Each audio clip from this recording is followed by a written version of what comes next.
Hello and welcome to another teaching from 119 Ministries. Our ministry believes that the whole Bible is true and directly applicable to our lives today. If you would like to know more about what we believe and teach, please visit us at testeverything.net. If you enjoyed this video, don't forget to hit the like button and subscribe to our channel down below. We hope that you enjoy studying and testing the following teaching.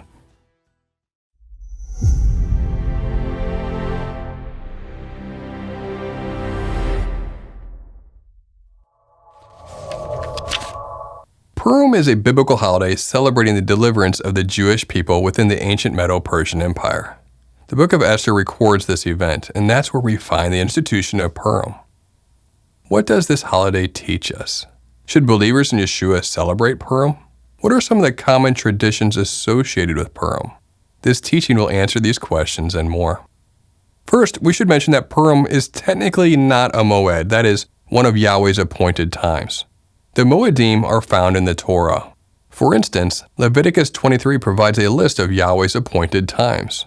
Purim was instituted a long time after the Torah was given through Moses. Similar to Hanukkah, Purim is not a commanded holiday. For this and other reasons, some choose not to observe Purim while others find nothing wrong with celebrating it. We will discuss those different perspectives later in the teaching. The name Purim literally means lots, as in by chance. In short, Purim remembers and celebrates the saving of the Jewish people from Haman, who was planning to kill all the Jews. This event is recorded in the book of Esther, Esther chapter 9. For Haman, the Agagite, the son of Hammedatha, the enemy of all the Jews, had plotted against the Jews to destroy them and had cast pur, that is, cast lots, to crush and destroy them. But when it came before the king, he gave orders in writing that his evil plan that he had devised against the Jews should return on his own head, and that he and his sons should be hanged on the gallows. Therefore, they called these days Purim, after the term pur. Before we get into Purim itself, let's talk about some of the history and events that led to the holiday even being created. The history of Purim. In 2 Kings 25, 1-17, we see that Babylon conquered the southern kingdom of Israel, that is, the house of Judah. God used Babylon as the rod of his wrath to punish the Jews for their apostasy. After conquering Jerusalem, King Nebuchadnezzar exiled the Jews to the banks of the Euphrates River. Near the end of the exile, the Medo-Persia Empire, led by King Cyrus and King Darius I, attacked and conquered Babylon. After about a year where Darius was emperor, King Cyrus ascended to the throne. It was during his reign that King Cyrus decreed that the Jews should be free to return to Judah to rebuild Yahweh's temple. Many of the Jews left for Judah, which ended the prophesied 70 years of exile. However, many Jews chose to stay, and those are the ones in the story of Esther. After Cyrus died, Ahasuerus became emperor. Ahasuerus would go on to remove his rebellious wife and marry a young Hebrew woman named Esther, making her the queen over the entire Medo-Persian Empire. If you haven't read the book of Esther, now would be a good time to pause this teaching and read it. It's not long, only about 10 short chapters. We'll review some of the highlights and main points as we go along, but to really get into the details and see the Father working all the way through, you'll want to read it for yourself. Some of the highlights of chapters 1 and 2 are: we see the removal of Vashti as queen. We learn some of Esther's history, like how she is the daughter of Mordecai's uncle, but her parents are dead, and she is raised by her cousin, Mordecai, a Benjamite. Esther is highly favored over all the other women and chosen to be crowned queen over the Medo-Persian Empire. Mordecai discovers a plot to kill the king, and he tells Esther, who informs the king, thereby thwarting the plot. Chapter 3 is where the story of Esther starts to take off as an evil man is given prominence in the kingdom and sets out to destroy God's people. In chapter 3 we see a man named Haman promoted to be over all the officials who were with him. Mordecai defying the order to bow to Haman at the gate, which angers Haman. In his anger, Haman decides to destroy all Jews throughout the kingdom. Haman telling the king that there are a people dispersed throughout the land that have their own law and do not keep the king's law, so it is not to the king's profit to keep them. With this argument, he convinces the king that they, meaning the Jews, should be killed no matter the age nor gender. The date is set for the demise of all the Jews in the land, the 13th of Adar, the 12th month. It is important to note that in this time, when a king issued a decree, it could not simply be rescinded. The Jews truly appeared to have no hope. But it's in chapter 4 that the faith of both Mordecai and Esther is put on display, and we see how courageous the young queen is.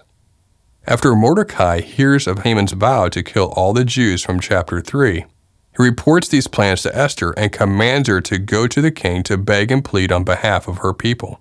That sounds simple enough, right? She's the queen, she should just go talk to her husband, but things aren't so easy. There is a law in place that states that anyone, and we mean anyone, who comes before the king without being summoned by him is to be put to death. The only saving grace is that the king may extend his golden scepter and allow the person to live. So we see that if Esther does what Mordecai is asking of her, she is facing almost certain death. Esther responds to Mordecai explaining all of this and then comes to a decision. She'll do what's being asked of her, but first she exercises her faith and calls for a 3-day fast by all the Jews Mordecai can gather, her young women, and even herself before she goes before the king. It's in chapters 5 through 9 that the salvation of the Jews is provided for. Esther does find favor when she goes before the king and outsmarts Haman. Not only does Haman's plan fail, but he finds himself executed at the king's command on a set of gallows he had constructed to hang Mordecai on. As a quick side note, in chapter 6, we see how the father actually elevates and honors Mordecai, his faithful servant, before all of the kingdom, and at Haman's expense. In the end of this section, Mordecai is raised to the lofty position once held by Haman and even receives Haman's own home. How great it is to serve our righteous and just Creator. But you also might be wondering about the order to kill all of the Jews. If it could not be stopped by the king, how are the Jews saved? The king allowed Mordecai to send out another order that permitted the Jews to defend themselves and even plundered those who sought to destroy them. When the fateful day arrives, the Jews successfully defend themselves and wipe out their enemies. They were even given a second day to do so, the 14th of Adar. But there's still a little more to the story, but we'll get to that shortly. As you can see, the name of the book implies Esther is the central instrument used by Yahweh to save his people from Haman.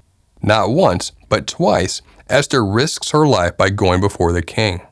It is through Esther's faith and courage that the Father saves his people. The institution of Purim. Following the Jews' victory, the days of Purim were decreed, Esther chapter 9, 20 through 22. And Mordecai recorded these things and sent letters to all the Jews who were in all the provinces of King Ahasuerus, both near and far, obliging them to keep the 14th day of the month Adar, and also the 15th day of the same, year by year, as the days on which the Jews got relief from their enemies, and as the month that had been turned for them from sorrow into gladness, and from mourning into a holiday, that they should make them days of feasting and gladness, days for sending gifts of food to one another and gifts to the poor. The month of Adar is the Babylonian name for the 12th month on the Hebraic calendar, and the holiday takes place over 2 days, the 14th and 15th of the month. It's worth noting that by Jewish tradition, in years in which a 13th month is added to the calendar, Purim is celebrated during this 13th month instead of the 12th. Criticisms of Purim.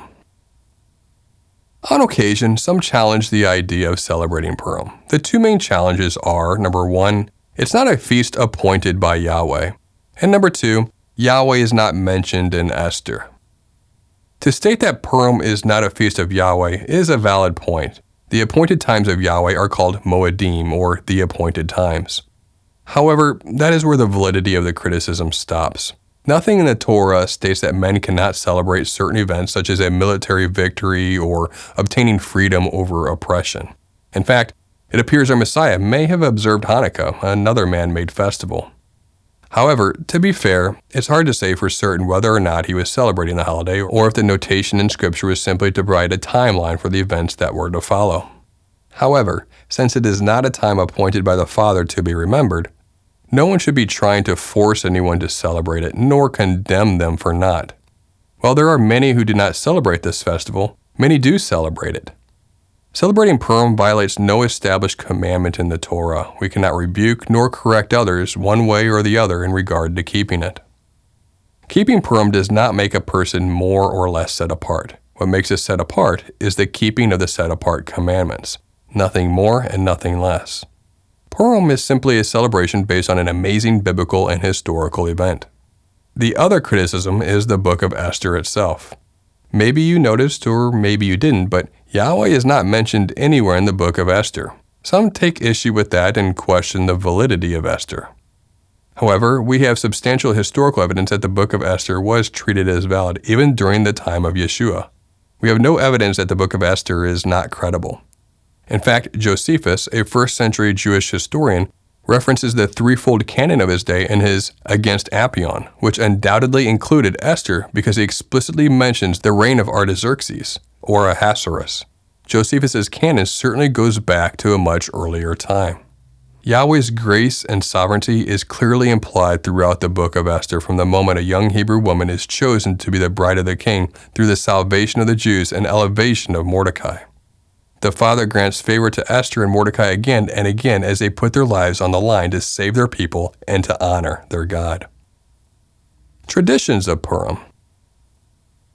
Purim consists of several traditions. There are traditional blessings that are said. There are traditional foods that are eaten. One of the more fun traditions, especially when children are involved, is the reading of Esther. When Haman is mentioned, everyone boos. When Mordecai is read, everyone cheers. It is a common tradition, even today, to offer gifts and food to the poor during Purim, just as Mordecai said to in Esther chapter 9, verse 22. A traditional meal or feast often occurs on the 14th of the 12th month. Sometimes people dress in fancy masks and costumes which symbolize how Esther was hidden.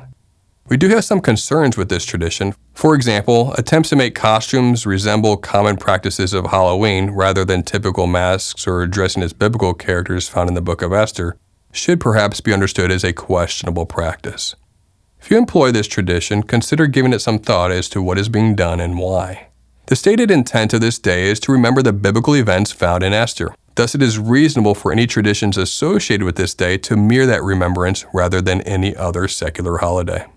There also exists a tradition observed by some that includes substantial drinking, so much so that one is to not know the difference between cursed is Haman and blessed is Mordecai. We would question how such activity would glorify Yahweh. If you employ this tradition, we would encourage some thought as to whether it really seems appropriate and biblically sound. We hope that this teaching served to offer some of the background and traditions surrounding this holiday. We only provided an abbreviated version of this story, but strongly recommend reading the book of Esther for yourself so you can see how the Father orchestrates the salvation of His people even before they knew there was a need for it. Whether or not you choose to observe the traditional celebration of Purim, keep in mind that not everyone will agree with you, and that's okay. The observation of Purim is a man-made tradition. It's no different than celebrating a country's Independence Day. As such, it's not something commanded by our Creator that has to be followed, and we shouldn't condemn others whether they choose to celebrate it or not. We hope that this teaching has blessed you and served to offer some of the background and traditions surrounding this holiday. And remember, continue to test everything. Shalom.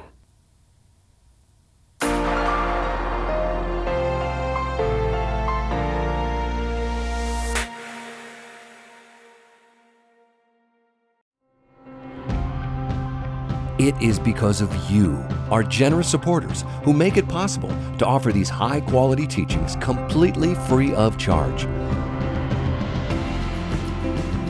If you feel led to support 119 Ministries so that we can continue this effort, please visit testeverything.net and click on the Support 119 tab. Learn how you can partner with us to take the whole Word of God to the nations.